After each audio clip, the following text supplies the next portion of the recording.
अगर आपका जन्म किसी भी माह की 1, 10, 19 या 28 तारीख को हुआ है तो आपका मूलांक 1 है। सन 2025 इस वर्ष का मूलांक 9 है। मूलांक 9 मंगल होता है और आपका मूलांक 1 सूर्य का होता है। सूर्य और मंगल आपस में मित्र हैं।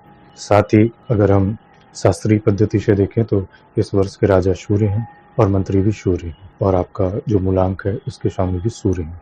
तो यह वर्ष सन 2025 आपके लिए विशेष सफलता, विशेष उन्नति, विशेष बल, विशेष शक्ति लेकर के आ रहा है। चाहे व्यवसाय हो, नौकरी हो, शिक्षा हो, कोई मकान खरीदना हो, कहीं इन्वेस्ट करना हो, किसी से कॉन्ट्रैक्ट चाह रहे हो, किसी से आप अपना अनुकूलता चाह रहे हो, रिश्तों में अनुकूलता चाह रहे हो, फैमिली में अनुकूलता चाह रहे हो, तो ये वर्ष आपको वो सब कुछ प्रदान करेगा।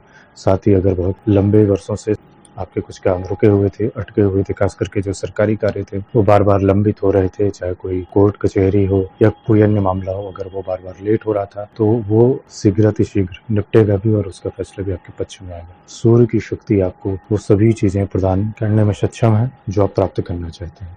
बस सिर्फ एक चीज का ध्यान रखना है कि आपको अहंकार नहीं करना है। सूर्य अहंकार के कारक है। सूर्य वाणी में भी तीक्ष्णता देते। अगर आप अपने अहंकार को संभाल ले गए और वाणी को संभाल ले गए और अगर आपने मीठी वाणी से लोगों को अपने पक्ष में लेने की कोशिश किया तो आप सफल होते चले जाएंगे। आपको जितने भी कार्य बनाने हैं वो इस वर्ष पूरी तरीके से बन सकते हैं। मीठा बोलने की आदत डालिए। लोगों से अनावश्यक झगड़े, तनाव, विवाद रखने की आवश्यकता नहीं है। पूर्व के वर्षों में आपसे यही गलती हुई है, परंतु ये वर्ष इस एक अंक की शक्ति थी बहुत विराट होती है, विस्तृत होती है। इस एक अंक की शक्ति का पूर्ण रूप से लाभ उठाएं। अन्य आपको कोई भी उपाय करने की आवश्यकता नहीं है, क्योंकि सूर्य अपने आप में राजा है और राजा की जब शक्ति आपके भीतर आएगी वो आपको अपने दैनिक जीवन में और इस पूरे वर्ष महसूस होती रहेगी। इस श्रेष्ठ समय का लाभ उठाइए। आप व्यापार में, परीक्षा में, नौकरी में, जिस भी क्षेत्र में है, विवाह नहीं हो रहा है तो विवाह की संभावनाएं भी होंगी, प्रेम संबंधों में भी सफलता प्राप्त होगी।